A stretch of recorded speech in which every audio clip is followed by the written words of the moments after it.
एक सेठ अपने नगर का सबसे धनी और धार्मिक प्रवृत्ति वाला व्यक्ति था। सेठ के पास अधिक धन संपत्ति थी, किसी चीज की कोई कमी नहीं थी।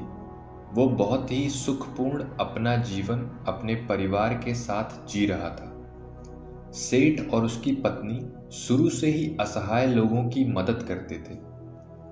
उन्हें एक समय का भोजन कराया करते थे, जिसे कर उन्हें बहुत ही ज्यादा सुख की अनुभूति होती थी। वहीं वो दोनों साधु महात्माओं को बहुत मानते थे। उन पर उनका बड़ा विश्वास था। उनके नगर में जब भी कोई साधु महात्मा आते तो उनसे मिलने, उनके उपदेशों को सुनने जरूर जाया करते थे और उन्हें स्वयं के घर ले आकर उनका आदर सत्कार भी किया करते थे। यदि सेठ के घर के पास से कोई भिक्षु जाता तो वो उसे भी अपने घर आने का आग्रह करते। इसी तरह बार बार एक सन्यासी उनके घर पर भिक्षाटन करने आ जाता था और अपनी भिक्षा पात्र आगे करके भिक्षा मांगता है। सेठ सन्यासी को देख उसे अपने घर आने के लिए आग्रह करते हैं। सन्यासी भीतर जाता है। सेठ और उसकी पत्नी उनकी आवभगत में लग जाते हैं। वो तुरंत उसके बैठने के लिए एक तख्त पर चादर बिछा देते हैं और सन्यासी के हाथ पैर धुलवाकर उसे कुछ विश्राम हेतु कहते हैं और स्वयं उसके भोजन की तैयारी में लग जाते हैं। तभी सेठ की पत्नी कुछ सामान लेने के लिए कहती है। सेठ बाहर चला जाता है। यहाँ उसकी पत्नी भोजन बनाने में लग जाती है। कुछ देर बाद जब सेठ की पत्नी आकर सन्यासी को भोजन परोसने लगती है, सन्यासी भोजन ग्रहण करने लगता है। सन्यासी सेठ के घर के शांत वातावरण और उसके घर का स्नेह देखकर उसकी पत्नी से बड़ी ही विनम्रता से पूछता है कि माता, आपके परिवार में कौन कौन है? यह सुन सेठ की पत्नी कहती है, मैं, मेरे पति और मेरे 3 बेटे।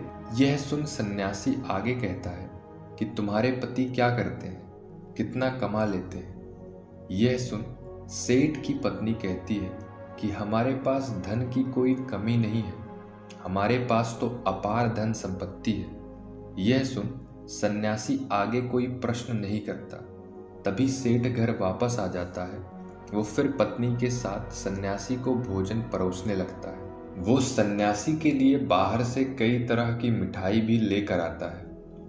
भोजन ग्रहण करने के बाद सन्यासी जाने के लिए तैयार हो जाता है। वो सेठ और उसकी पत्नी के इस आदर सत्कार के लिए आभार प्रकट करता है और जाने के लिए वो निकलते हैं। सेठ सन्यासी से कहता है कि वो उसे कुछ दूरी तक छोड़ देगा। दोनों मार्ग के लिए निकल जाते हैं। मार्ग में सेठ सन्यासी से बात करते हुए जा रहा था। तभी सन्यासी सेठ से कहता है कि आपके जो 3 पुत्र हैं, तीनों ही आपकी देखभाल अच्छे से करते होंगे। यह सुन सेठ कहता है कि नहीं मुनिवर, मेरी केवल एक ही संतान है।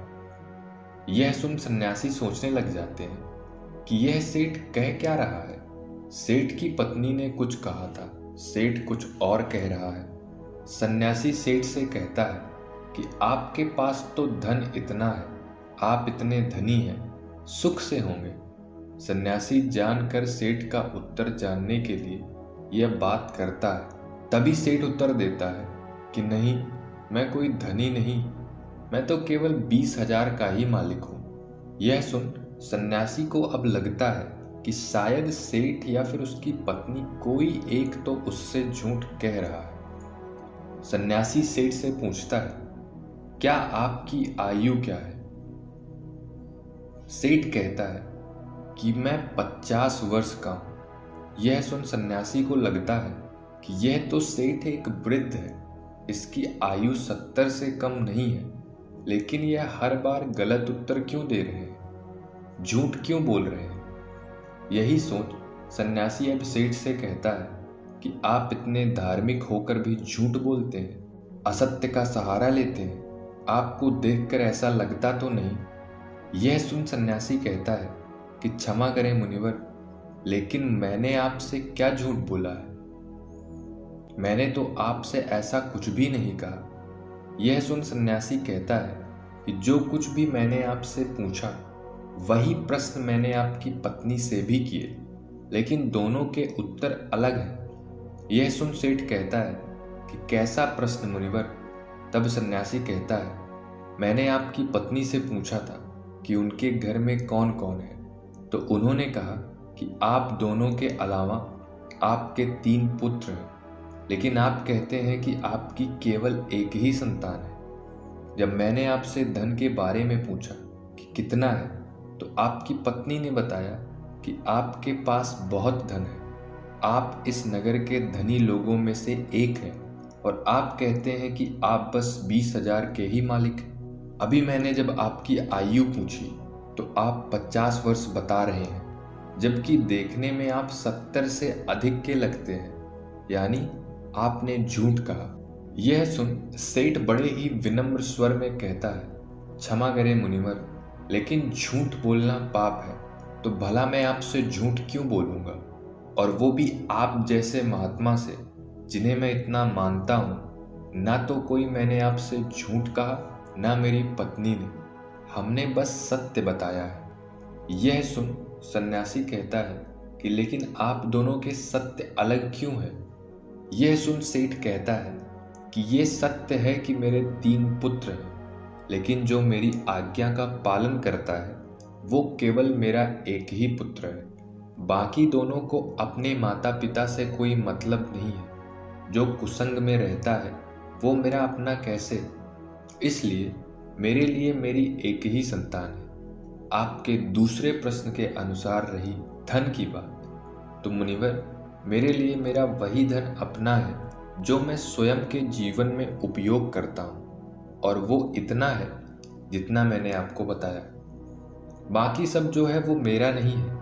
उसमें से कुछ मैं असहाय लोगों की, जरूरतमंदों की मैं मदद कर देता हूँ, तो कुछ मेरी इस देह को त्यागने के बाद मेरे सगे संबंधी ले जाएंगे, तो उस पर मेरा कैसा अधिकार?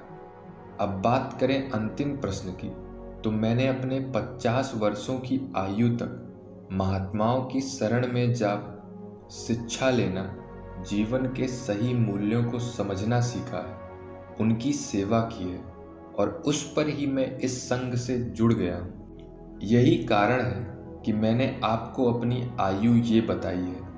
अब आप ही बताएं, क्या इसमें मैंने कुछ झूठ कहा? यह सुन सन्यासी को अब सेठ की पूरी बात समझ आ जाती है, और वो कहते हैं कि क्षमा करें, मुझे पहले आपके विषय में जान लेना चाहिए था, स्वयं के भीतर आपकी छोटी छवि बनाने से पहले। और तब सन्यासी सेठ की बात का मान रखते हुए आगे बढ़ जाता है, और सेठ पुनः अपने घर लौट जाता है। अतः किसी के प्रति अपना नजरिया बनाने से पहले, प्रतिक्रिया देने से पहले सामने वाले की बातों को पूरा सुन लेना चाहिए।